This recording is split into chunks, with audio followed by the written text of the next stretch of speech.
Thanks, everybody. And Soho Photo, and thanks to Early Birds. Appreciate you all being here.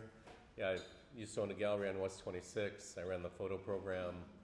I worked at the State Department as a cultural affairs person for 16 years and taught with the UN, a bunch of stuff. Now I consult, I write books, and live in Santa Fe. Get to travel. Yeah, I come to the city regularly because, New York, right? And but yeah, so things are good. Been able to travel, work from the road, and kind of build a life that I like. I still shoot. I was a photographer. I was an exhibiting artist. Reviewed the New Yorker, a bunch of stuff. So maybe that'll give you a reason to listen if you didn't have one otherwise. I hope. All my stuff, the gallery, the author of the books, have an upcoming book with Derek Connell, who created the Bing browser. He worked at Microsoft. He was their AI guy. He's a great guy. I showed you the books. If you want to sign up at chasingbeautypublishing.com, we launched a publishing company. We're publishing the book. We have global launch. We're going to have global launch events in 5 cities internationally. We'll have hopefully something to do with Deborah and Soho Photo and maybe y'all. So please check the website and see what's going on. Right now it's just a launch page. So I know that we have 30 minutes. So I'm going to try to keep it tight. So many photography collectors come in many forms. Most people imagine a collector as someone who has amassed a large group of photographs, something substantial, maybe something they can give a museum or museum quality, right? But there are a lot of different kinds of collectors. Some are much smaller and they build substantial collections. There was a couple in New York who used to go out to galleries like this and they would buy work from unknown artists and they stored it under their bed and they stored it in their closet and they stored it in everywhere they could. And when he retired and one of them passed, they donated a collection to, I believe it was MoMA or the Metropolitan, that was worth like tens of millions of dollars. So it can be done. You don't need to spend a lot of money, but some people do, right? Many collectors create collections of historical photographs. The art market really in photography started in the 1980s. And people helped build that. They collected a lot of work that you might know as important historical pieces. Cindy Sherman sells for millions of dollars, if you don't know. Andres Gursky, he does editions of 3s. There are only 3 photographs of each one, 3 prints of each one in the world. His gallerist gives 1 to one museum, sells 1 to another museum, and then everybody gets to fight over the 3rd one. And his pictures sell for also tens of millions of dollars, millions of dollars. It's pretty extraordinary. Eleanor Crucci, she's in the town. She'll see her speaking around the city quite a bit. She travels. She has worked for Times Magazine, New Yorker, New York Magazine. She does a lot of things about, her first books are about life and ritual and family and intimacy, though the rituals between a mother and her parent, like her and her mom, her and her dad, between her and her husband and her parents' relationship. As she's gotten older, she did something called Midlife, her last book, talking about reaching middle age and having your kids start to leave the house and how your body changes and all the things that go along about how she felt she was disappearing because she became middle-aged. And it's great work. It's honest. It's extraordinary. Eleanor's work is in a number of museums as well, but she doesn't sell for the hundreds of millions or tens of millions of dollars. But it's the kind of work that you can collect. You'll find at local auctions. She donates to a lot of stuff. So 2 amazing photographers, a little different marketplace, a little different valuation. This was just at Art Basel in Miami last weekend, and this is Harry Styles by Andres Gursky. It's amazing. He does these like the 99-cent store. He takes pictures of how we organize ourselves and how we engage as local communities, right? Well, what he did was he took all these are separate pictures and he combined them all. It's pretty amazing in person. So every person, when you see it, the piece is, I don't know, from that end of the wall to here, and taller than I am. And every person screaming, yelling, taking a photo was photographed separately and then collaged in, so you can tell they're collaged in. So it isn't seamlessly Photoshopped. It's pretty amazing. If you get a chance to see his work, it's pretty extraordinary. Yeah, right? And Harry Styles is pretty epic, and I love how the outfit kind of mimics everybody in the crowd. Pretty amazing. I think I saw, was it you? Screaming at Harry in the picture? Definitely. So what do people collect? We collect things, places, people we love, right? We collect ideas we believe in, images that we find beautiful, pictures that make us happy, and times that relate to. I think that's a really basic, simple way to discuss collecting. And we build collections around these ideas, whether it's photography or other things, right? We build collections in our homes, they make us feel good, or maybe we want to show them to other people. If you're a photographer in the audience or watching, I want you to ask how each of these ideas or any of these ideas relate to your work. And I want you to think about that with every slide. If you're creative, if you're an artist of some sort, how does your work fit as we look at each of these things throughout the talk? Because it applies to any kind of art. Today we're talking about photography. So what do people collect? It's simple. Individual artists, groups, and periods, right? Periods of time. So you could collect pictorialism, which was fuzzy, beautiful work from the turn of the century, the turn of the 1890s to 1900s. Surrealists, nonconformist Russian art.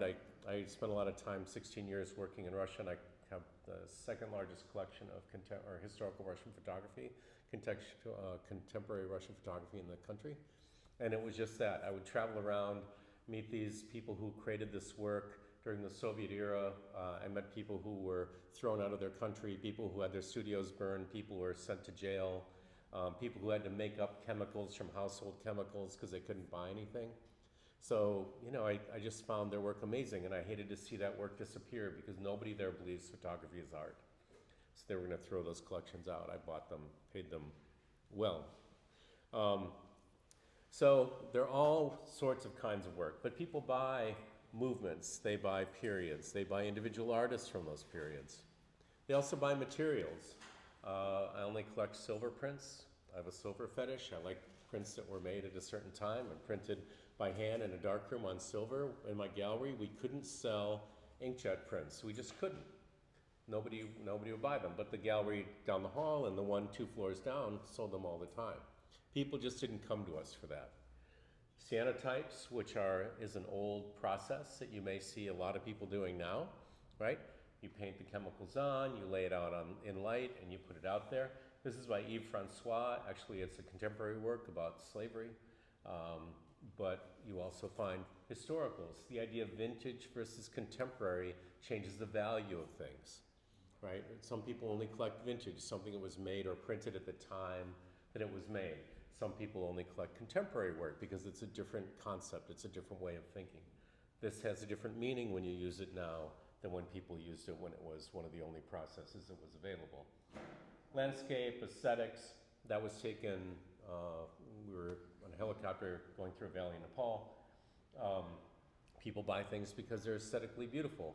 I did a panel in Santa Fe, at Review Santa Fe a few weeks ago, and we had some gallerists and museum people, and beauty was not in vogue. People thought if something was beautiful, it didn't count. And they all said that they embraced beauty, which I thought was really great because I think owning things that are beautiful tends to be extraordinarily satisfying. So, you know, if you like something because it's beautiful, it doesn't have to have the same kind of maybe other value in terms of concept or history, but it makes you happy, and nothing wrong with being happy. Concept. So conceptual art or conceptual photography is all about the idea. Sol LeWitt, I think, gave the best description. In conceptual art, the idea or concept is the most important aspect of the work. People collect ideas. They collect what you're thinking about, why you made it. And then the artist uses the conceptual form of art. All the planning and decisions are made beforehand. I'm going to make it like this, it'll look like that, it's going to mean that. And the creation is perfunctory, meaning it's just what they do. Now, I don't think any of the people I'm going to show you felt the making of their photographs were just perfunctory, but the difference is if I'm a conceptual artist, I say I'm going to make this because it means something about control and technology, and that's my art. Most people find their meaning in their art by making over and over and over and struggling and failing and finding their meaning in things, kind of like a lot of things in life, like writing or a lot of things we do, right? 2 ways to arrive at an idea or a concept. Melissa Fleming, that's great. It says memory, 41 years. She has a slice of a tree with 41 rings. So the idea of an organic physical representation of time and memory. I love that. And I like that it's under the glass, that it's valuable and it has meaning, right? So there's a concept to it. There's an idea to it that makes it a bit more than just a picture of wood under glass, right? This is Tatiana Antonuk, and she did pictures about how we pick up things from our parents, whether we like it or not. We imitate them in some ways. We follow them in some ways. Sometimes you end up in the same nightgown, right? So she uses these representations to show how we pick up certain things from our family or the people around us, rituals, ways of dressing, and that's her concept. So it's not just about the beautiful picture, it's about the concept behind it. Erwin Olaf recently passed. He was just an extraordinary photographer. This was about Berlin. This is about relationships and the coldness of relationships or the desire for intimacy sometimes. This he took, he had to know he was passing at that point. I didn't realize it. He's standing at the edge of the pool, a man in his 50s, he was gay. He's looking at a younger man who now doesn't desire him in the same way that young men used to when he lived a more robust lifestyle. It's the idea of aging and acceptance and desire, the idea of kind of the cold, sterile iciness sometimes, the desire for intimacy. And this is about the history of Berlin and the clown delivering the letter about times in Berlin's history that perhaps people aren't as proud of in the city. Collectors, his work is extraordinary. Right before he passed, the Rijksmuseum in the Netherlands, in Amsterdam, purchased the first 56 years of his career. He lived till he was 58. So they purchased 60 prints encompassing the beginning of his career. So collectors look for quality, right? And Erwin was a commercial photographer before a fine art photographer, so he articulates beautifully, right? These are technically precise images. They look for integrity in the idea, integrity in the image maker, and integrity in the image.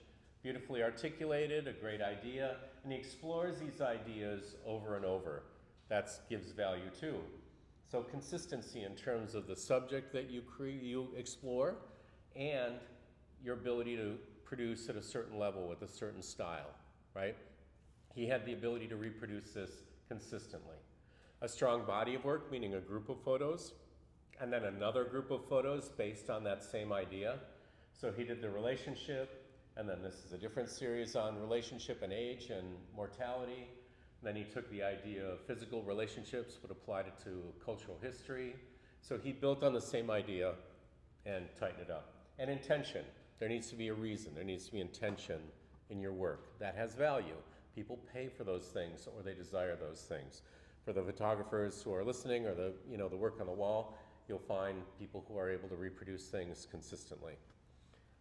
Very quickly, Wheaton Mahoney, she buys old paintings of portraits at thrift stores, and then she takes them back into the yard behind her house and puts them on trees to talk about the organic nature of life and disposability, how people are remembered and immortalized and then forgotten, and then there's a physical representation of the family tree.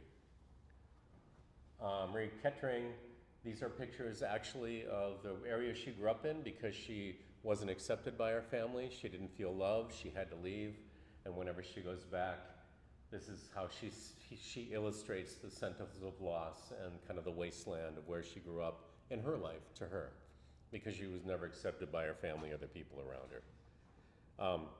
Emily Kinney, they look like just pictures, but she actually went to a truck stop in Texas where they drop off convicts once a week when they're like out of jail.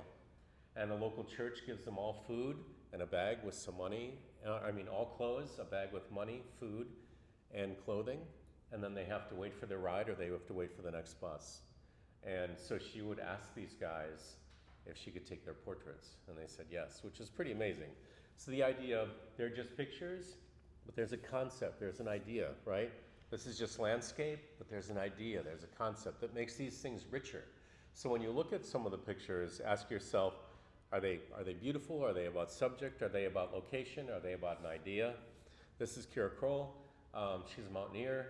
She was the first American-born woman to climb the third highest peak in the world, Kanchenjunga. She photographs at high altitude, above 20,000 feet. She's been doing it in the Himalayas for 10 years. So it's about the majestic mountains, but it's also about the spirituality of the mountains, the spirituality of the people, the changing mountains, how they've changed over the last decade, the loss of snow, effect of climate. So they're beautiful pictures, yes. Do you want to live with one? Yeah. But they also have other things wrapped into them. Moving along because we're trying to keep it 30, trying to do my thing, right? So genres, different genres people collect, right? Fashion, this is French Cowboy. It's a French fashion collaborative, two people who photograph fashion in France. And we just met with somebody at Marie Autier at The Selects Gallery, if you like fashion. It's a gallery on Bowery. You can go by appointment, but they specialize in fashion. And what she's doing is she's looking into fashion archives and contemporary fashion photography and making it available because it's a dialogue that wasn't respected for the longest time. John Battaglia, he did street photography. So fashion photography, does it sell as much as contemporary conceptual photography? Generally not. Conceptual sells for a lot. Historical can sell for a lot or a little. Street photography generally sells for less. It's just the way it is. You can get legendary street photographers for $2,000 or $3,000. You can get a print, which is reasonable in the historical art market. So this I love. It's called The Last Summer of Childhood, and this begins to talk about like a body of work. It's by Anya Maisuk, and I love the way this points to that. The way she frames is really quite gorgeous. The cat, the little toy gun, the knife, the kid, the laundry, how the light comes through and illustrates, little other foot up there. So she has a really great sense of composition and movement around the frame. And it was about these children's kind of last summer of childhood until before they became older. So it's a body of work about an idea, and people love seeing that. Gallerists do, collectors do.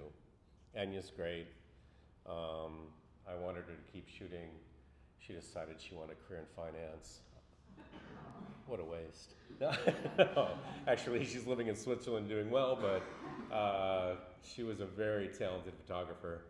Xenia Nicolaou went to Egypt and got access to, when the Brits were sent out of Cairo, they locked up all the mansions, and she gained access to all the old British mansions that are still owned by people in England, but they can't come back and inhabit them because they're not allowed to, but the Egyptians won't take them because they're British property. That's crazy. So she went in and photographed all of these and created a book called Dust and an exhibition called Dust. It's pretty amazing. Great body of work, great idea. She worked hard to do it. So again, different ways to approach it. Architecture as fine art. People also collect CVs and artist statements. CVs are resumes for artists. Some people love to pull CVs. I learned this as a gallerist. Some people want to show you this picture or this picture, and they want to say, oh, well, this artist exhibited here and here, and they did this, and they're in this collection, and they're in mine. Or they want to pull up the artist statement, and they want to say, this work is about, and they love to sound erudite and say what the work is about and impress their friends or bore them or whatever they do. And, but they love to read artist statements. They collect artist statements and resumes as much as they collect the artwork because that's part of their social standing. So if you're an artist, you want to write a strong, clear artist statement.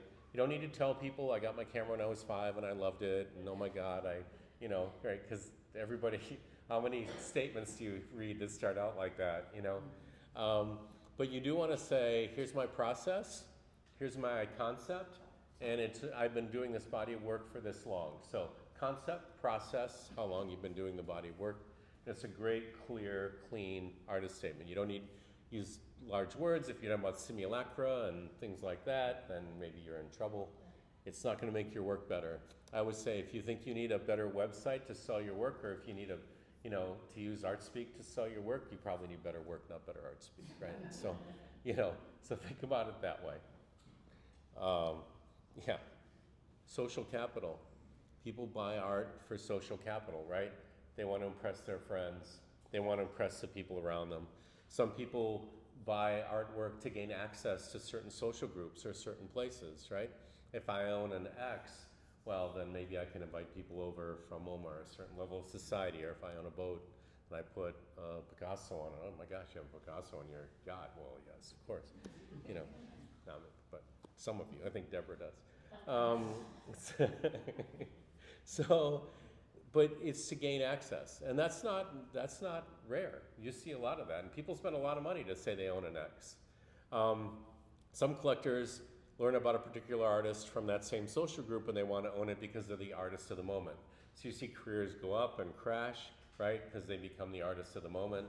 They don't build lasting body of work. They don't do their work. They don't do their diligence. So they become like a little social phenomenon, then they flame out. Some people like to mix artists and create a unique space, which is interesting. Maybe they're less collectors trying to build a museum quality career, but maybe they're interested in like this, landscape, or maybe they're interested in something else, and they bring in a range of artists who are well known and not. Marie Odier of The Select said, photography brings a particular edge, vision, and sense of personality to a space. It's a commentary on the collectors, life, loves, and perspective. And I love that, right? Because what you have in your space, I used to sell a lot to like Young Wall Street. In the gallery, we got people who bought between $805 or $6,000. If it was over that, like 10 or 12, we just didn't make those sales. Didn't make any sense to sell for less because a gallery splits everything 50-50, so there wasn't enough for me and wasn't enough for the artist if we sold inexpensive stuff. But we had people who would get to Wall Street and their bosses had these amazing homes with art, and they said, "Were you going to buy some art?" And they'd show up in the gallery because they got to know us. And they'd come in and say, "Just got hired at Goldman, man. I don't know. My apartment's like the size of your bathroom, but I need some art in it." And we would talk about what they liked, and we'd get them something on the wall, and it was the beginning of their career, and hopefully the beginning of a relationship that we could build on. And Marie also says, like in fashion, some accessories make or break the outfit. Photography brings that sense of uniqueness, personal statement, personality, and meaning to an interior, and by extension to the collector. It's the same thing. What you put in the interior, what you put in your home. Photography is a relatively affordable way to have that accessorize your home, right? To find that thing that stands out, that makes you, that fashion accessory, that scarf, that dress, that watch, or whatever it is that you find is a great accessory. It makes a difference. So it's a great way to do that. And it has personality, and it has a narrative, and it has a story, and it tells people something about you. Or like earlier, it becomes a conversation starter. So who, shows, and collection works make a difference? I'll make these stories brief. We had an artist in the gallery, Len, bought the main piece that was on the postcard before the show opened. You pre-sell the show if you can. He had it. The day before the show opened, a gentleman walked in from MoMA. I kid you not. He's like, "Love that piece. We need that piece. I want to buy it." I knew Len. I'd known him for years. I called him up and said, "Hey, look, this guy from MoMA wants to buy this piece of art. I will give you $600 more." He paid like $2,200. I'll give you $600 plus any other piece in the show because the guy from MoMA wants it. And he said, "Well, if the guy from MoMA wants it, then I really want it." So he was right on one hand, but what he did was he killed Mark's career. Because if he had sold that piece to the guy from MoMA, it makes a difference, right? It would have ended up in the MoMA collection. And if I'm on the board of MoMA and I have Mark Bishel on the wall and I invite everybody over, and everybody comes over and like, "Oh my God, who did that?" "Well, that's Mark Bishel. You need to go to Thomas Werner Gallery." "Oh my gosh, well, I need one." "Yeah, you should get one." And if 3 people on the board of MoMA have one, then all of a sudden it ends up in an exhibition somewhere, right? So those things make a difference. It was like that big, and you do your best, but who collects makes a difference. If somebody showed in my gallery, was it the same as showing an Edwin Hawk gallery? Edwin can price something at $5,000 that I could have priced at $2,000. Why? Because he's Edwin Hawk. Why doesn't he take everybody's photography? Because if Edwin gets something wrong and I buy it, it doesn't go up and there isn't a value, I don't see a gain in the value, maybe next time I don't spend $5,000. And if that happens 2 or 3 times, maybe Edwin isn't Edwin anymore, right? He has a sterling reputation. That's not the case. But the point is, people who, like, can the curator from MoMA put your work in the show? Sure. But if it gets a bad review, people wonder if they've lost their edge. If they get 2 bad reviews, they're the curator at the Toledo Museum of Art, right? So you can't take that risk. You can, but you can't. So all those things matter. Do books matter? Everybody wants to create a photo book. I don't know how many of you are photographers, but everybody wants to make a book lately. Self-publish, work with a publisher. There are people who collect photo books, and that's great. You can sell them. Small publishers, who publishes the book matters, right? So small publishers might ask you to pay for the whole thing, or they might ask for 20 grand, or they might ask you to sell 450 up front, and then they'll give you the other 50 out of a run of 500. Most self-published books sell between 5 and 50 books. Most books sell 100 copies to 500 copies. Most books, period, right? Only a couple of books a year will sell the 1 million copies, right? If you're one of the Obamas, if you're whomever, you're going to sell a lot of books. If you sell 1,000 books, a book company will generally give you another contract, right? 1,000 books is hard. It sounds easy. I can sell 1,000. Hard to sell 1,000. You can be on Amazon, right? But if you're on Amazon, you're there with everything else on Amazon. We talked to the guy when we were talking about launching our book. We talked to the guy who runs Kindle. He said, don't sell during the holidays or Prime Day. We said, why not? Everyone's there. And he said, that's the problem. Everyone's there and everything's on sale. Nobody's looking for your book. They're looking for whatever it is that their friend wants. So better to launch in March or April. So we're doing the April launch, right? It's interesting. Subject matter matters, right? Is that coffee table books are a hard sell, but people like things that are beautiful. They like things just like buying objects. They like things that they're interested in, things they love, things that spark what they're thinking about. So if you want to do a book, that's great, but think of why you're doing it. Is it a promotional piece? Is it to become famous? Is it to build an audience? Is it to get a gallery? Is it to sell to your friends? I have a friend who wants to do a book. He wants to do 20 of them and give to his family and his best friends. Great. He's going to drop a couple hundred a book. Good for him. You know, that'll make him happy, and that's all he wants. Almost done. What can a photographer do? You can create consistent bodies of work. You can edition. If you're buying, you want to look at edition prints, meaning there are only a few of each one made. I talked about Gursky with 3. There might be 3 prints total, 5, 7, or 10. And then if you're an image maker, you can do artist proofs. Or if you're making prints, and APs or artist proofs are yours. So people always used to say, well, what if my print is all of a sudden worth 10 grand? Great. You can print that AP later on. You can sell it for 10 grand. Or if you're going to give something away for free, if you give your prints away for free, you're telling everyone your work is free, right? You undermine your work. But if you have prints that are worth $1,000 a piece, and there are 10 of them in the world, and you give me an artist proof that's worth $1,000, like, oh my God, this is worth $1,000. Christina just gave that to me. I can't believe this, right? The perception is different. You and the people around you create your perception, and that's where it begins, right? But if you're giving it away, everyone views your work as free, and then you begin to think of yourself that way. You need to create value for yourself. You just have to as an artist. People will do it for you, but nobody will really do it for you unless you believe in it and do the work yourself. So edition your prints, keep your APs, give those away, sign the front or the back. I always suggest signing the back in contemporary photography. Put the title, the material, right? Because we talk material matters. Be honest about your edition. If you say, I have 10 of these, there are 10 in the world, and I'm going to give you $2,000 for one, in a year, don't come out with 10 more because it's your best-selling print. You're afraid that now I need to make more money on that one print, because the art world is built on a strange trust. If you tell me there are 10 and I tell you there are 10, we believe each other, and then everybody makes that transaction based on that trust. But if somebody undermines that, it's a small world. People find out really quickly. I had an artist, we were at an art fair at the Piers, and the artist was there, and one of our collectors, she didn't know he was a collector, walked up and he said, your artist just told me that here's her card, and if she gives me a call, if I give her a call directly, she'll sell it to me for less.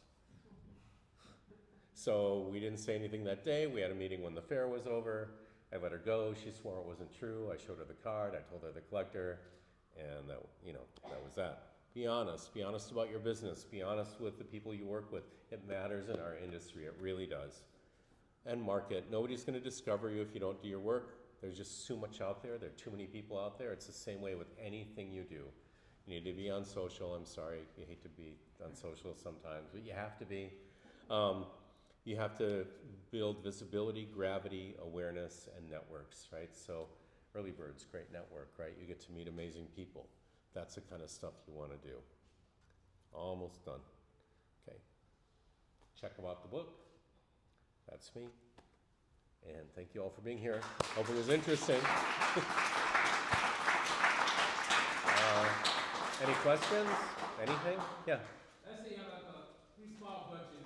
What would you suggest someone start? Like less than $100. What would you suggest someone start for photography collection? Well, if you're going to start, I would look at these walls, or we have the affordable print sale. That's a great way to start. The other crazy great way to start are there's like Swan Gallery. There are auction houses in town. If Phillips has their photo auction, go to Phillips, go in and walk around. It's like the best museum you'll ever see. But you can find really great deals at auction.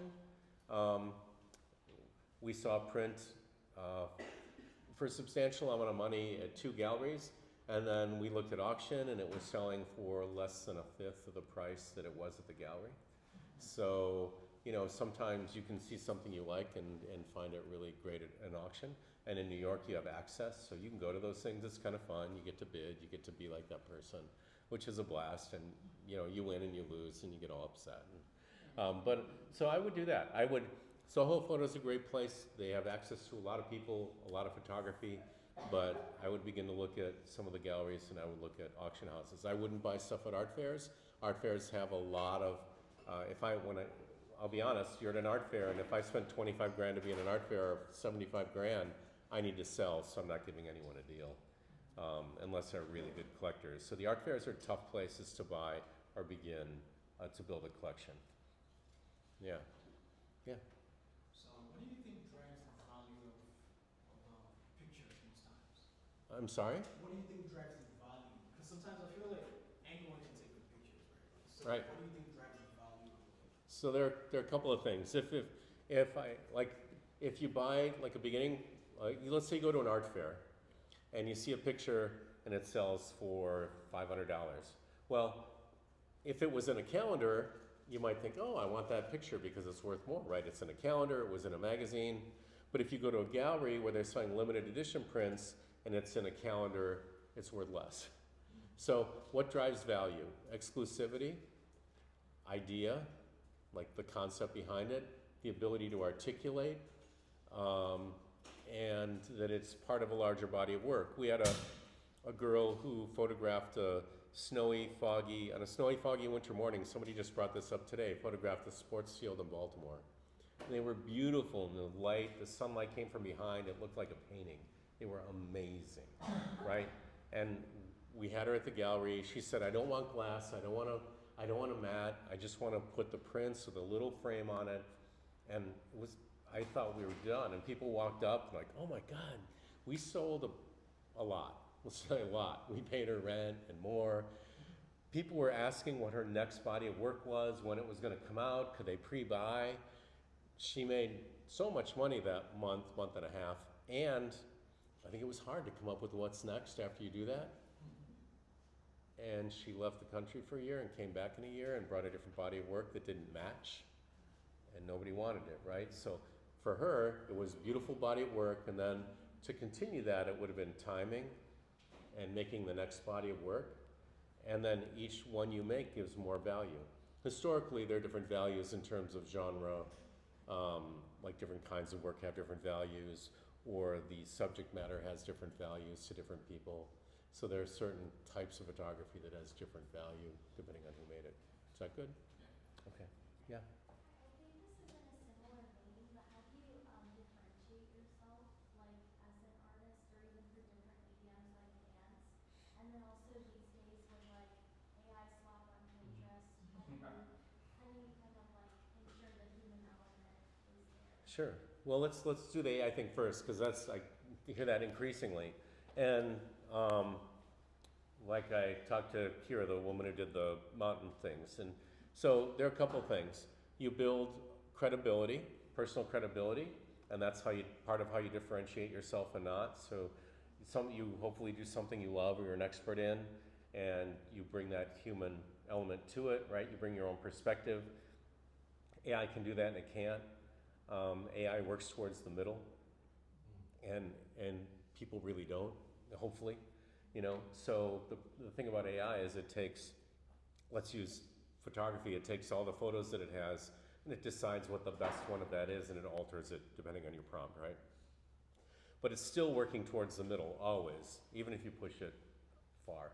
So it's limited, right? It can't innovate like you do. It can just come up with solutions. So you begin to bring that to your work. And then that's where like creating a photograph and another one that fits it, and then another body of work. And there'll be some people who are gonna make amazing AI series, and people love them and they'll buy it, right? There'll be AI actresses and actors. But there'll be that human element that can't be replaced. So I think you need to have that vision. If you're photographing people, Christina's a great example of this, she engages people really beautifully, and all of a sudden you get that humanity from your subject matter that's kind of hard to replicate. Maybe it's a gesture. If it's a landscape, like here's Mountainscape, she's been doing it for 10 years, so she has credibility. Somebody can go with a drone and take those pictures, somebody else can climb and take those pictures, somebody can AI them. Nobody can replace her credibility.